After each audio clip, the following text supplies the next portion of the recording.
Eh bien, Alain Héril, on retrouve Flore Chéry, journaliste à union.fr et nous sommes ravis de vous retrouver, Flore. Bonjour. Bonjour, moi aussi, je suis ravie. Eh bien, on vous écoute, justement, puisqu'on est ravis. On écoute, oui. Je vais rester sur votre sujet, sur la femme fontaine, parce que si vous ne le saviez pas, en tout cas moi je ne le savais pas, avant de lire le livre Fontaine de Stéphanie Erdel, qui parle donc des femmes fontaines, nos fluides ont une histoire folle, d'une richesse mythologique incroyable. Le fond de notre culotte est une source d'écrits très prolixe à travers toutes les cultures, toutes les religions, toutes les époques. Alors une histoire à dormir debout, certes, qui n'a ni queue, ni tête, ni clitoris, ni objectivité, mais c'est quand même une histoire folle. Alors, je vais vous la faire courte et à ma sauce parce que je ne suis pas historienne, mais on est passé d'un fluide au pouvoir incroyable censé donner la vie à un truc qui n'existerait même pas, sauf dans les films porno pour faire bander les mecs. L'éjaculation féminine dans l'histoire, c'est quand même passé d'un fluide magique qui fait des bébés à un petit pipi vite fait qui a moins de pouvoir qu'un Coca-Cola. On a réussi à changer l'eau en vin en une génération à peine, et encore aujourd'hui, on n'est pas encore tout à fait carré sur à quoi sert ou comment est produit le fluide que l'on a entre les jambes. Et ça depuis des millénaires où chacun y allait de sa petite tambouille culturelle. Si vous allez en Chine, par exemple, qui est assez riche en textes anciens sur l'érotologie chinoise, bon, époque merveilleuse, les gars se sont quand même rendus compte que l'homme et la femme pouvaient éjaculer, certes, mais force est de constater qu'il y en a une qui peut le faire à tire-larigot et l'autre qui est obligée de demander juste après. De là, une conclusion s'impose, les liquides féminins sont plus importants que les liquides masculins. Les femmes doivent jouir pour entretenir leur vitalité et les hommes doivent se retenir sous peine de perdre leurs cheveux et leurs dents. Bon. Les pénis sont qualifiés de pauvres. Alors ça c'est vraiment la philosophie chinoise du Tao, je crois, mais c'est pas prouvé médicalement, puisque au contraire médicalement on dit qu'il faut plusieurs éjaculations par mois pour être en bonne santé et éviter le cancer de la prostate. Je rassure les hommes, vous avez le droit d'éjaculer. Oui, bien de préciser qu'il n'y avait pas vraiment de justificatif médical à leur croyance. Mais en tout cas, oui, et je parle que de croyances. Dans toute ma chronique, il n'y a que des croyances. Il n'y a pas vraiment de vérité médicale, ne vous inquiétez pas.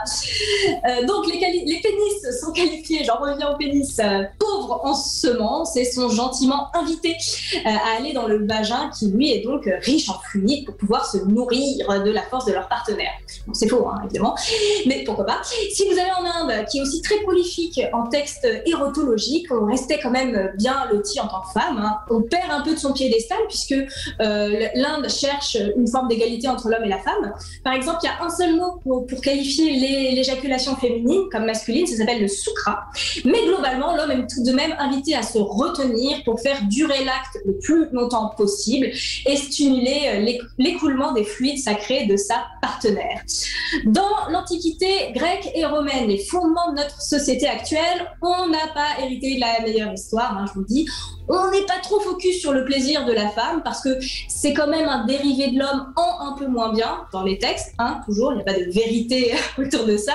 Mais on croit également à la théorie des deux semences, c'est-à-dire la semence de l'homme et de la femme qui se rencontrent pour faire un enfant. Même s'il y a pas mal de penseurs ou d'anatomistes de l'époque qui voient quand même la couille venir, l'Église pendant très longtemps a maintenu cette idée vivace de l'importance des fluides féminins dans la procréation.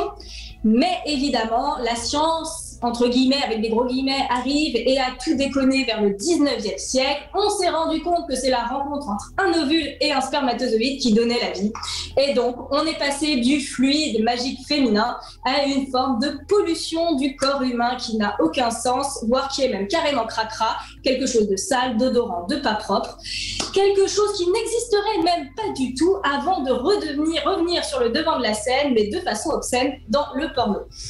Après, je trouve ce livre très éclairant sur notre rapport à la médecine, justement, qui, je trouve, a un peu repris de sa sagesse avec la crise sanitaire, où on a arrêté de faire de l'écriture d'invention quand on ne le savait pas.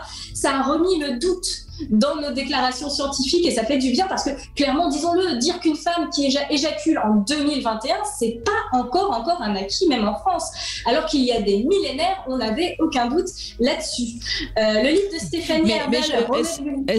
Pardon, Flore, je vous coupe, mais je trouve que moi, je suis pas très fan de ce terme éjaculation féminine, comme si on avait besoin tout le temps de retrouver le parallèle avec l'homme. On sait que la femme, de toute façon, a une lubrification abondante. Bon, ben après, elle peut avoir ces liquides qui sont importants. Mais moi, j'aime pas trop ce terme éjaculation féminine. Qu'est-ce que vous en pensez, Alain Héril ? Ah bah, je suis complètement d'accord avec vous, Brigitte. C'est parce que c'est collé sur le corps de la femme quelque chose qui est plutôt de l'ordre du masculin.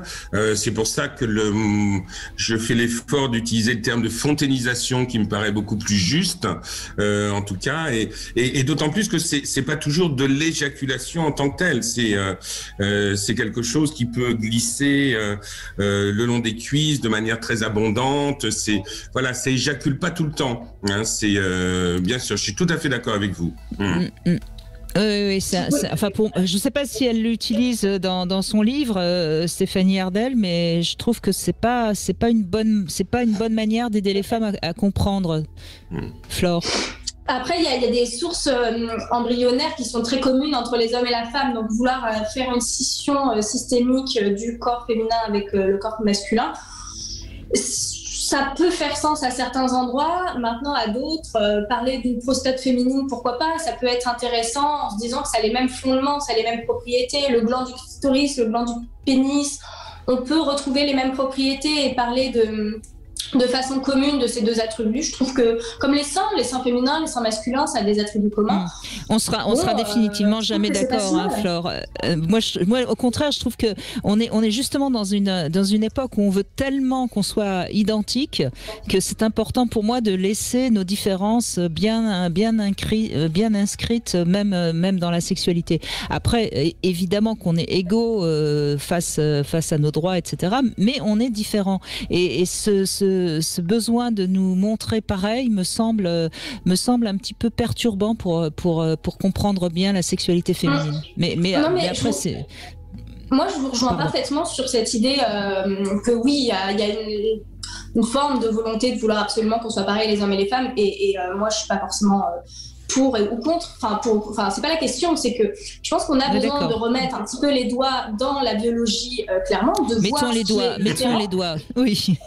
Voilà, les doigts, le microscope, ce que vous voulez, même des outils moins obscènes que les doigts. Mais en tout cas, on a besoin vraiment de se réapproprier la biologie. Et s'il y a une fonction commune ou une essence commune entre un organe féminin et masculin, oui, pourquoi pas utiliser le même mot? Je trouve que ça fait sens. Et maintenant, il y a des différences sur lesquelles, évidemment, qu'on doit relever, qu'on doit souligner et qui sont, à mon sens, encore aujourd'hui extrêmement méconnues. Mais quand on dit, écoutez, aujourd'hui, oui, le clitoris, c'est une forme de pénis de façon embryonnaire, ça a les mêmes fondements et ça peut fonctionner à peu près pareil. Oui, ça permet aussi de remettre une forme de vérité en disant, non, en fait, les choses ne sont pas aussi tout à fait binaires. Il y a un terrain d'entente, voilà ce qui est différent. Mais en fait, ce terrain d'entente, il existe, il est là et il faut en parler. Donc moi je trouve ça très intéressant, surtout qu'historiquement c'est vrai qu'on a appréhendé évidemment le corps de la femme comme le corps de l'homme. On pensait évidemment que le fluide était quelque chose de très très très important chez la femme, donc on l'a un peu, on lui a donné évidemment des propriétés qui étaient celles du masculin, parce qu'on avait une vision, en effet, et vous l'avez dit, et je suis tout à fait d'accord, qui était très masculine sur le corps de la femme. On essayait vraiment de comprendre le corps de la femme à travers le prisme du masculin. Et ça pendant très longtemps, et ça peut-être même encore aujourd'hui. Là, je suis tout à fait d'accord. Maintenant, il y a des recherches scientifiques qui disent « Ah, tiens, là, on a une racine commune qui est ni masculine ni féminine, qui est une racine embryonnaire. » Et je pense que, d'une certaine façon, oui, la sécrétion des fluides peut avoir des racines embryonnaires et donc c'est intéressant de les soulever. Alors je vous ai coupé, vous vouliez reparler du livre de Stéphanie Hardel. Vous pouvez réagir, Alain, bien sûr, si vous voulez. Oui, mais je connais pas le livre de Stéphanie Hardel, c'est très drôle parce que je l'ai commandé chez ma libraire ce matin. Donc, oui, alors c'est paru aux éditions Luxe la semaine dernière, donc il est tout récent, il vient tout juste de sortir.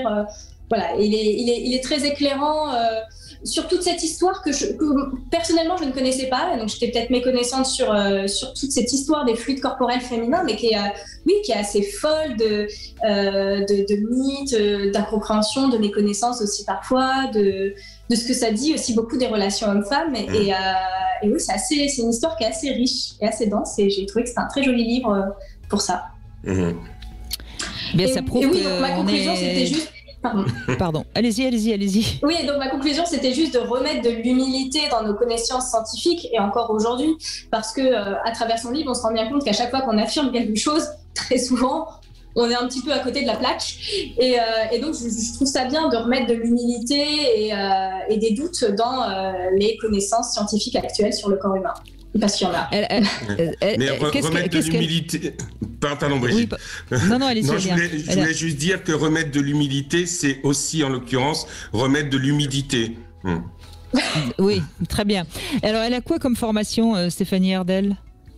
C'est une Allemande. Elle a un doctorat. C'est pas grave, on cherchera. Vous inquiétez pas, on cherchera. Il y a pas de souci. Et elle a un doctorat, je ne sais plus quoi, mais voilà, c'est une femme de lettres allemande qui a fait pas mal de recherches sur le sujet. D'accord. Merci Flore, en tout cas, de nous avoir fait découvrir ce livre qui correspond évidemment totalement à l'émission qu'on fait aujourd'hui. Merci Flore. Merci beaucoup.